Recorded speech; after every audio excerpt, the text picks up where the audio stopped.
Pemirsa, satu persatu fakta-fakta baru menyoal perilaku menyimpang tersangka kasus dugaan kekerasan seksual Iwayan Agus Suwartama terungkap ke publik. Kesaksian sejumlah orang yang telah lama mengenal Agus hingga jejak digital berupa rekaman video viral di ranah maya. Masihkah Agus berkesempatan untuk berkelit? Selengkapnya dalam Benang Merah video rekaman saat Agus bersaksi.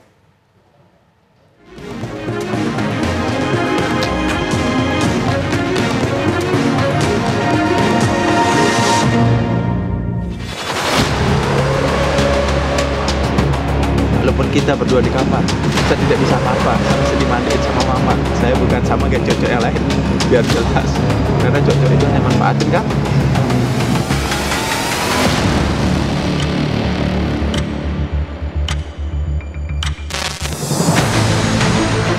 Kasus tindak pidana kekerasan seksual yang menjerat seorang pria disabilitas bernama Agus terus menjadi polemik publik. Sebagian kalangan meragukan kemampuan seorang penyandang disabilitas untuk dapat melakukan tindak pidana kekerasan seksual. Mereka bahkan meragukan hasil kerja pihak kepolisian. Sementara itu, Direktorat Reserse Kriminal Umum Polda NTB, Kombes Pol Syarif Hidayat mengatakan pihaknya sudah menemukan bukti baru kasus dugaan pelecehan seksual dengan tersangka Agus. Bukti baru yang ditemukan oleh Direktorat Reserse Kriminal Umum Polda NTB itu adalah video bukti percakapan antara Agus dengan seorang korban. Kakak cantik, jangan mau merusak diri. Saya percaya kakak bisa kan? Punya ilmu kan? Kakak tidak perlu insecure. Buktiin bahwa kakak itu bisa. 6 tahun saya nyari kamu. Tanpa saya sadarin kemana saya nyari orang yang bisa mengerti, tidak saya tahu di mana. Entah hati saya kenapa jatuh di sini deh. Saya tidak senang lemah, lap air mata itu. Luntur pupurannya, nanti kayak apa mau ke kampus. Kakak bersihin diri, sampai kakak mau sholat pasti tak bisa sholat. Karena ada ganjalan. Kakak kan perjuangan kakak tuh, ya Allah. Hanya hidup sendiri dan berjuang sendiri. Benar tak? Nekat gara-gara hal sepele. Kakak mau nekat lagi? Bisa ndak aku minta jangan nekat? Cobalah. Karena kakak, sumpah, nyawa saya kasih kakak.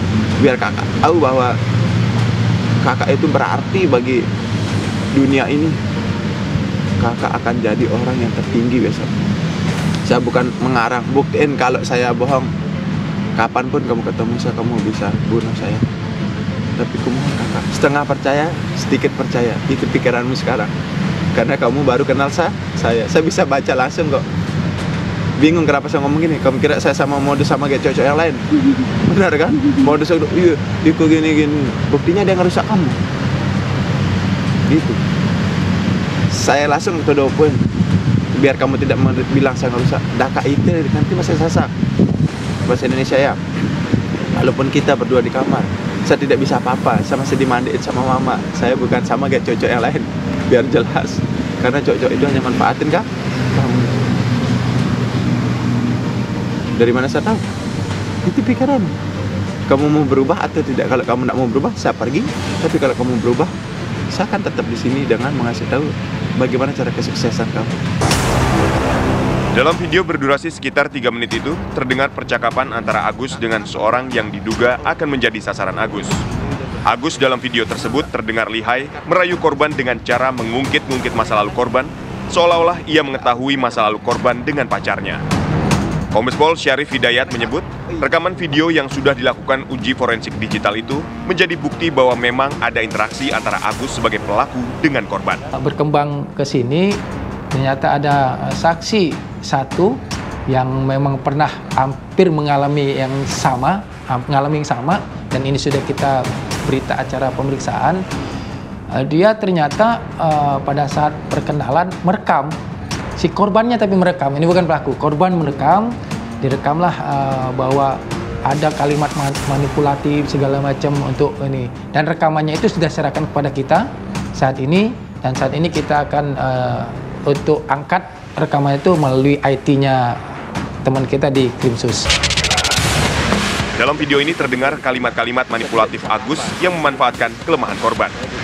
Dugaan kasus kekerasan seksual dilakukan Agus pada 7 Oktober 2024 lalu dan terungkap setelah korban membuat laporan. Akibat perbuatannya, Agus ditetapkan sebagai tersangka dan dijerat pasal 6C Undang-Undang Nomor 12 Tahun 2020 tentang tindak pidana kekerasan seksual. Berdasarkan hasil penyelidikan polisi, kasus kekerasan seksual dilakukan Agus di sebuah homestay yang terletak di Kota Mataram. Di homestay tersebut terdapat 10 kamar yang berderet di depan dan di belakang. Diduga korban kekerasan seksual yang dilakukan oleh Agus lebih dari 1 orang dengan lokasi di homestay yang sama.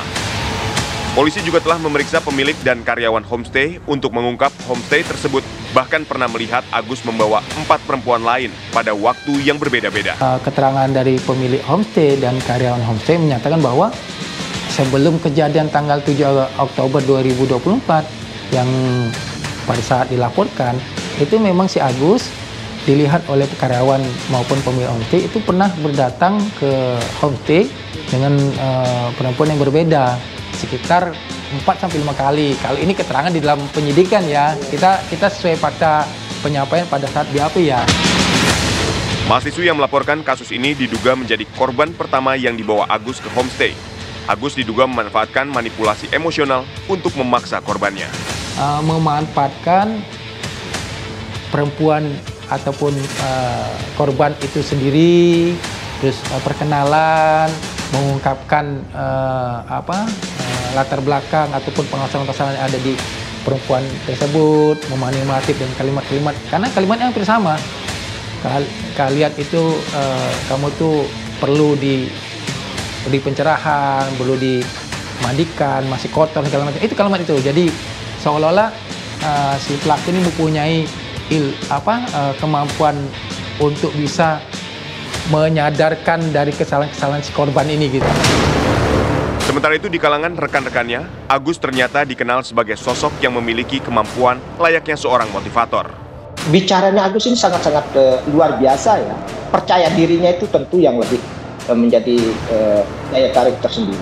Cara membantah argumentasi kita itu dia lebih masuk akal kalau kita lihat ya.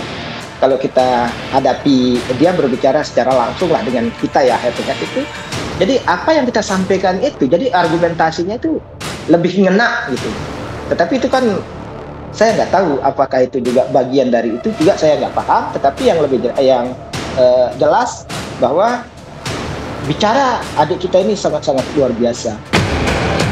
Kasus Agus menjadi perhatian nasional setelah viral di media sosial. Kasus Agus ini menarik perhatian karena melibatkan tersangka penyandang disabilitas dan banyaknya jumlah korban, termasuk korban yang masih berusia anak di bawah umur. Agus diduga menggunakan manipulasi emosional dan ancaman psikologis untuk memaksa korban menuruti keinginannya. Berdasarkan Undang-Undang Nomor 12 Tahun 2022 tentang Tindak Pidana Kekerasan Seksual (TPKS), polisi sudah bisa melakukan penyidikan perkara hanya dengan 1 alat bukti. Dalam hal ini, pengakuan korban saja sudah dapat dijadikan alat bukti untuk melanjutkan proses hukum. Saksikan Benang Merah episode selanjutnya, Awas Sekstorsi dan Jerat Manipulasi. Walaupun kita berdua di kamar, saya tidak bisa apa-apa, saya masih dimandiin sama mama. Saya bukan sama kayak cowok yang lain, biar jelas. Karena cowok itu hanya manfaatin kan?